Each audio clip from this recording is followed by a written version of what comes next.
Bonjour à tous, ceci est une autre demande de vidéo.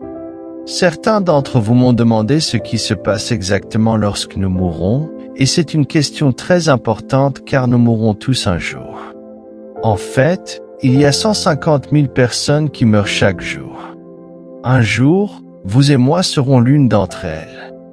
Donc, lorsque vous arrivez à la fin de votre vie dans ce monde temporaire, où irez-vous?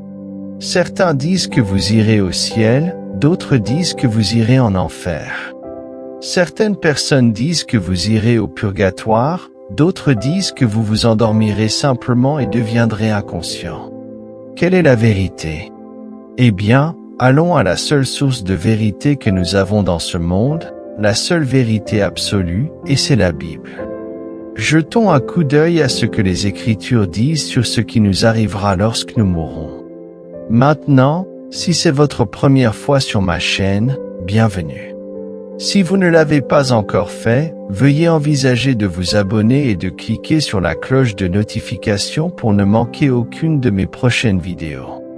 Vous devez savoir qu'en tant que chrétien, en tant que croyant, nous n'avons pas besoin de craindre la mort, notre propre mort, car nous la regardons avec joie, sachant que lorsque nous mourrons dans ce monde déchu, nous serons avec Christ au ciel, et alors il n'y aura plus de larmes, plus de souffrance, plus de tristesse.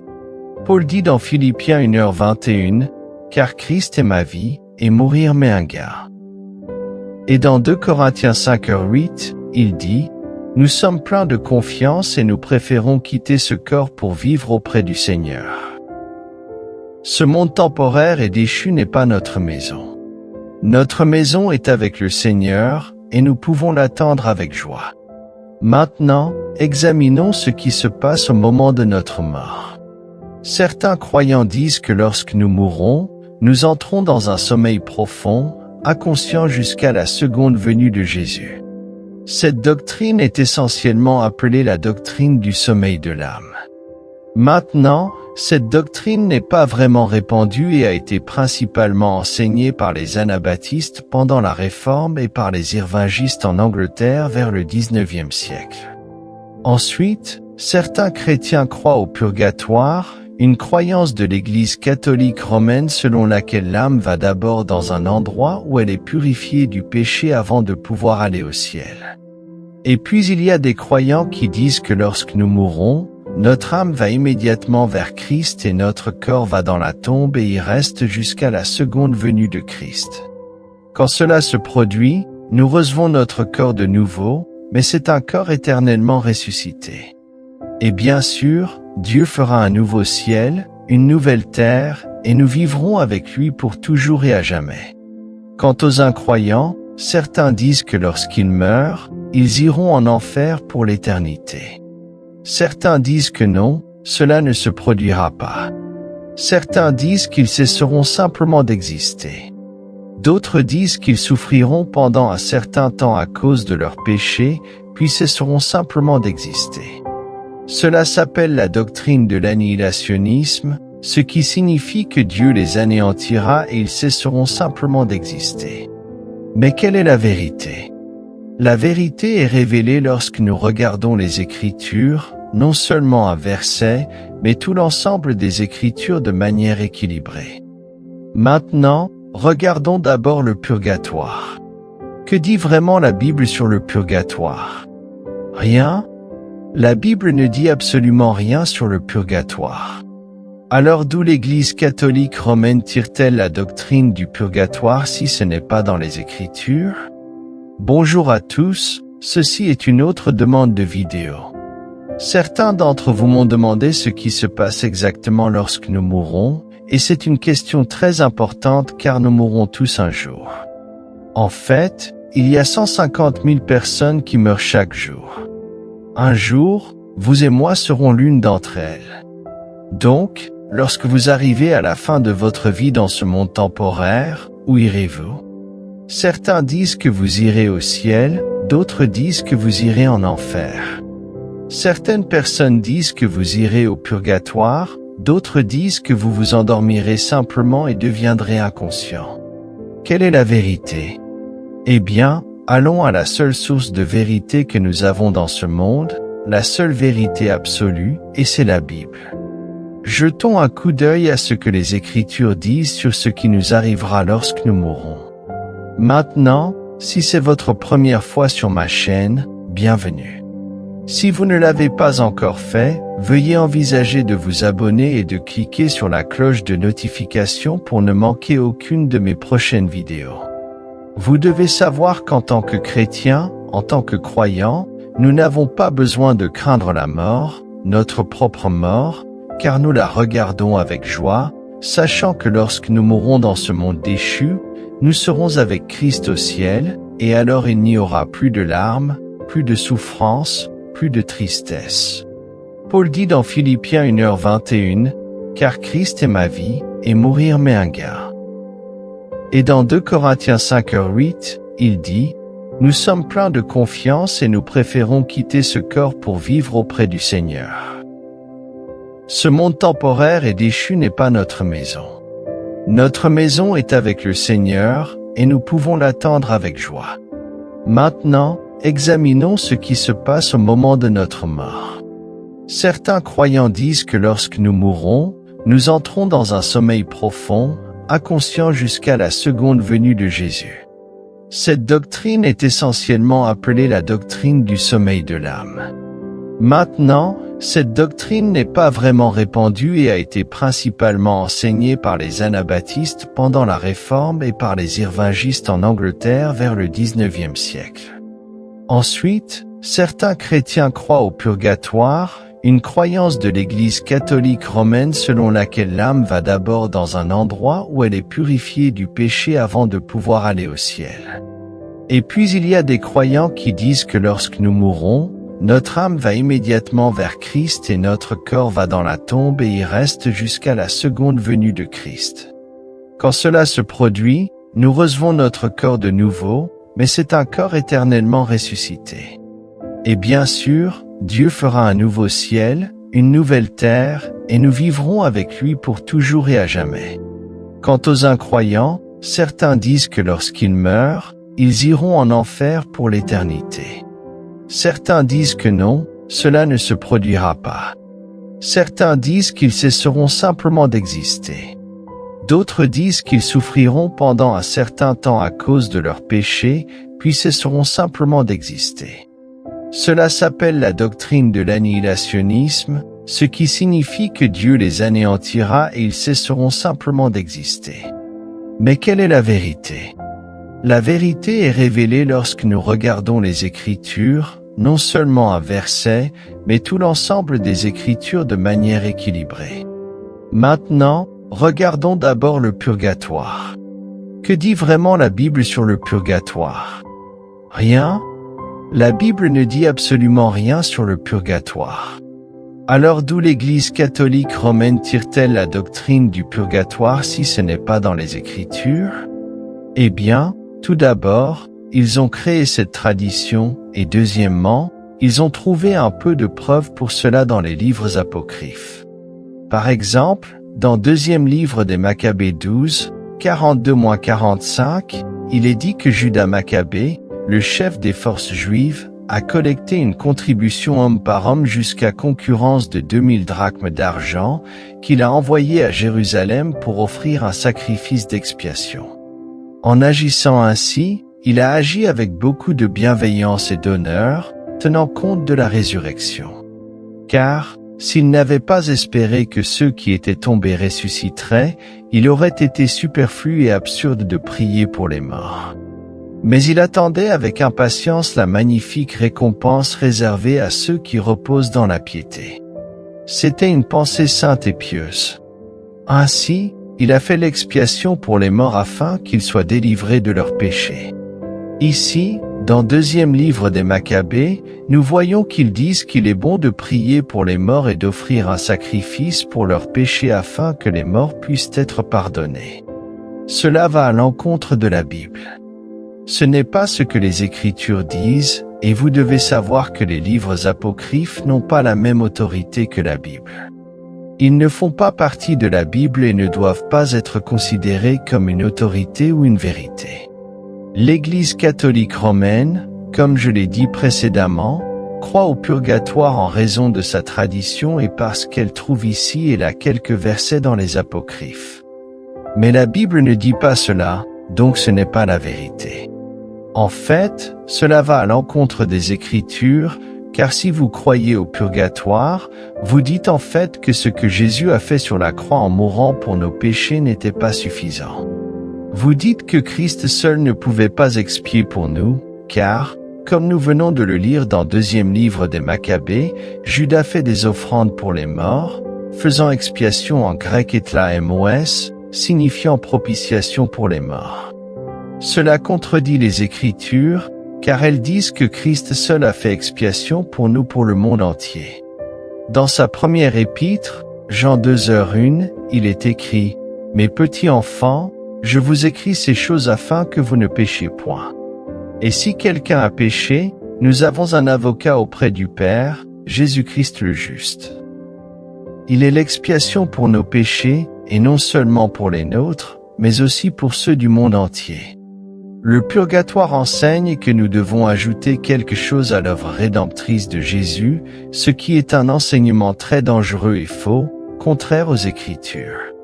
Jésus a payé seul le prix complet pour que nous puissions être sauvés, comme le confirme toute la Bible. Jésus lui-même a déclaré sur la croix, « Tout est accompli » Jean 19h28. Le purgatoire n'est donc pas conforme aux Écritures. Quant à l'enseignement sur le sommeil de l'âme, qui suggère qu'au moment de la mort, on entre dans une existence consciente jusqu'à la seconde venue de Jésus-Christ, il est vrai que cet enseignement n'est pas largement répandu. Il était enseigné par quelques groupes pendant la Réforme, tels que les Anabaptistes et les Irvingites au XIXe siècle, et il y a encore aujourd'hui de nombreuses personnes qui y croient. Cependant, même à cette époque, Jean Calvin était contre cet enseignement. La vérité est que la Bible utilise souvent l'expression « dormir » pour décrire la mort des croyants. On retrouve cette notion dans plusieurs passages, tels que 1 Thessaloniciens 4h13, 5h10, 1 Corinthiens 15h6, 18, 20, 51, Actes 7h60, 13h36, Jean 11h11, ainsi que Matthieu 9h24 et 27, 52. D'autres versets semblent indiquer que les morts n'ont pas de conscience, comme Psaume 6h5, 115, 17, Ecclésiaste 9h10 et Isaïe 38, 19. Cependant, lorsque la Bible parle de la mort comme d'un sommeil, c'est une métaphore pour montrer que la mort est temporaire pour les chrétiens, tout comme le sommeil est temporaire. Pour ceux d'entre vous qui croient au sommeil de l'âme, je vous invite à écouter attentivement. Examinons maintenant le psaume 115, 17 que j'ai cité précédemment comme prétendument prouvant le sommeil de l'âme. Regardons cela de plus près. Il est dit, « Les morts ne louent pas l'Éternel, ni aucun de ceux qui descendent dans le silence. » Il semble donc parler du sommeil de l'âme ici, mais nous ne pouvons pas simplement prendre un verset et le prendre littéralement. Continuons à lire le verset suivant, le verset 18, qui dit « Mais nous bénirons l'Éternel, dès maintenant et à jamais. » Louez l'Éternel. Il ne dit pas que nous allons d'abord mourir et rester inconscients pendant longtemps, puis nous serons avec le Seigneur. Non, cela ne dit pas cela. Regardons un autre verset censé prouver le sommeil de l'âme, Jean 11h11. Après avoir dit ces choses, Jésus dit à ses disciples, « Notre ami Lazare dort, mais je vais le réveiller. » Jésus ne dit pas ici que l'âme de Lazare dort, ni aucun autre verset dans les Écritures ne dit que l'âme est inconsciente. Jésus a simplement dit que Lazare était endormi, et lorsque les disciples ont pensé qu'il parlait littéralement, il a dit non, il est mort. Continuance. Les disciples lui dirent, « Seigneur, s'il dort, il sera guéri. » Jésus avait parlé de sa mort, mais ils pensaient qu'il parlait du repos dans le sommeil. Alors Jésus leur dit clairement, « Lazare est mort. » Les autres passages qui prétendent prouver le sommeil de l'âme sont les mêmes. Lorsque la Bible parle de la mort comme un sommeil, c'est une métaphore pour montrer que la mort est temporaire pour les chrétiens, tout comme le sommeil est temporaire. Car notre corps restera sur terre tandis que notre âme sera avec Jésus-Christ. Nos corps physiques retourneront à la poussière, comme le dit Genèse 3h19. Mais ensuite, les Écritures nous disent que nos corps humbles seront transformés pour être semblables à celui de Jésus dans la résurrection, comme le dit Philippiens 3h20. Dieu transformera nos corps humbles en corps spirituels, capables de vivre éternellement avec Jésus-Christ. Alors, que se passe-t-il lorsque vous mourrez maintenant? Que se passe-t-il avec votre âme si vous ne allez ni au purgatoire ni ne dormez? Y a-t-il des versets spécifiques qui nous disent ce qui nous arrivera? Oui, il y en a beaucoup. Pour commencer, Jésus dit en Luc 23h43, « Je te le dis en vérité, aujourd'hui tu seras avec moi dans le paradis. » Jésus dit aujourd'hui, pas après avoir été au purgatoire ou après avoir dormi. Il dit aujourd'hui tu seras avec moi dans le paradis, ce qui signifie au ciel. Donc, lorsque nous mourrons en tant que chrétiens, notre âme, notre esprit, va immédiatement à Jésus. Paul dit en Philippiens 1h23, « Je suis pressé des deux côtés, ayant le désir de m'en aller et d'être avec Christ, ce qui est de beaucoup meilleur. » Encore une fois, Paul n'a pas dit que son désir est de partir et d'être au purgatoire ou de dormir jusqu'à la seconde venue de Christ. Non, il dit que son désir est de partir et d'être avec Christ. 2 Corinthiens 5h8 dit, « Nous sommes pleins de confiance et nous aimons mieux quitter ce corps et demeurer auprès du Seigneur. » Donc, lorsque vous mourrez, votre âme, votre esprit, est absent du corps. Elle n'est pas dans le corps alors que vous dormez inconsciemment dans votre tombe. Elle n'est pas absente du corps au purgatoire, mais avec le Seigneur dans le ciel. Hébreux 12h22 parle des croyants qui sont déjà au ciel. Lorsque nous venons pour adorer Dieu, nous ne sommes pas seulement en sa présence, mais aussi en présence des anges et des esprits des justes parfaits. Cela montre que ceux qui sont au ciel ont une certaine connaissance de ce qui se passe ici sur terre, et même les anges se réjouissent quand une âme se convertit à Christ. Lucas 15h10 déclare, « De même, je vous le dis, il y a de la joie devant les anges de Dieu pour un seul pécheur qui se repent. » Imaginez cela, tous les anges se réjouissent pour un pécheur. Cette vie n'est pas notre foyer, ce monde n'est pas notre domicile, il est seulement temporaire et nous sommes de passage. Vous vous souvenez de ce que Stephen a dit quand ils l'ont tué? Lisez avec moi Actes 7, 55-60. Il dit, « Mais, étant plein du Saint-Esprit, et fixant les regards vers le ciel, il vit la gloire de Dieu et Jésus debout à la droite de Dieu. Il dit, « Voici, je vois les cieux ouverts et le Fils de l'homme debout à la droite de Dieu. » Ils poussèrent alors de grands cris, se bouchèrent les oreilles, et se précipitèrent tous ensemble sur lui. Ils le traînèrent hors de la ville, et ils se mirent à le lapider. Les témoins déposèrent leurs vêtements aux pieds d'un jeune homme appelé Saul.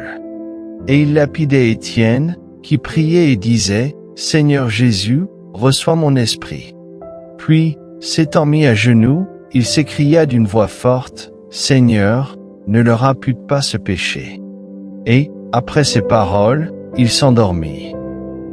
C'est un puissant message et Stephen donne une certitude lorsqu'il parle, rempli du Saint-Esprit, en disant « Seigneur Jésus, reçois mon esprit. » Alors, son esprit va immédiatement vers Jésus-Christ et son corps reste sur le sol. Quand il est dit qu'il s'est endormi à la fin, il est très clair que s'il s'est endormi, comment peut-il être en train de dormir si son esprit est déjà avec Christ? Voyez, son esprit est avec Christ, mais son corps dort temporairement jusqu'au jour où Jésus reviendra et ressuscitera nos nouveaux corps, les rendant semblables aux corps éternels et spirituels de Jésus, dans lequel nous vivrons dans le nouveau ciel et la nouvelle terre.